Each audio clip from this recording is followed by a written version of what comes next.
নমস্কাৰ আজি মঙ্গলবাৰ আৰু দিনটো মোৰ বাবে এক প্ৰকাৰ এটা প্ৰাপ্তিৰ দিন আছিল আমাৰ সকলোৰে মনত আছে 2021 চনৰ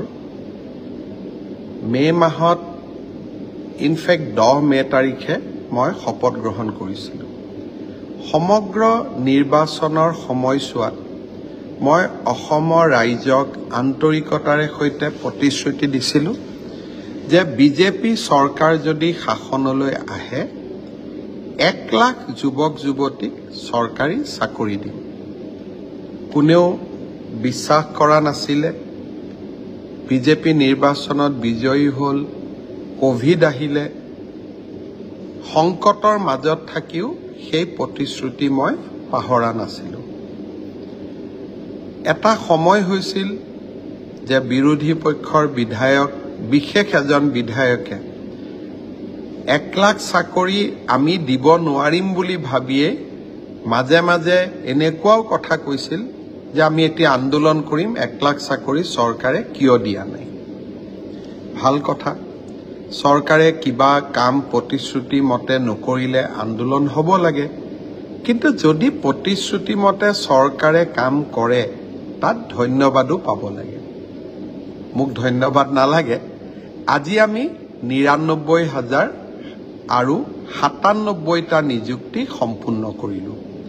পিডব্লিউডি ৰোডছ আৰু বিল্ডিং ডিপাৰ্টমেণ্টত আজি আমি ৬০০ জনতকৈও অধিক জুনিয়ৰ ইঞ্জিনিয়াৰক নিযুক্তি দিলোঁ আৰু ৮১২ গৰাকী নাৰ্ছক নগাঁও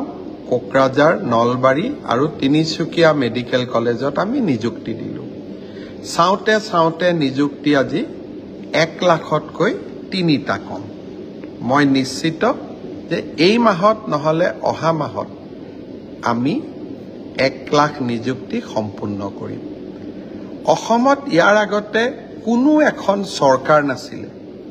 যিখন চৰকাৰে নিজৰ কাৰ্যকালৰ প্ৰথমটো 3.5টা বছৰত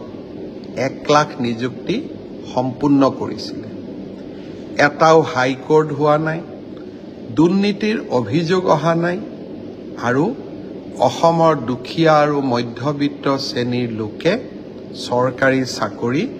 প্ৰথমবাৰৰ বাবে পাবলৈ সক্ষম হৈছে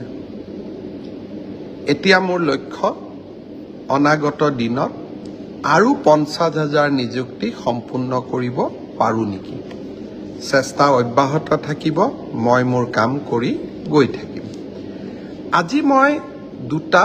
বিশেষ ঘোষণা কৰিছিলোঁ যি দুটা আপোনালোকৰ আগত মই শ্বেয়াৰ কৰিব খুজিছোঁ প্ৰথমটো হ'ল আমি নিযুক্তিত স্বচ্ছতা আনিলোঁ ট্ৰেন্সফাৰ পোষ্টিঙতো আমি স্বচ্ছতা আনিব পাৰো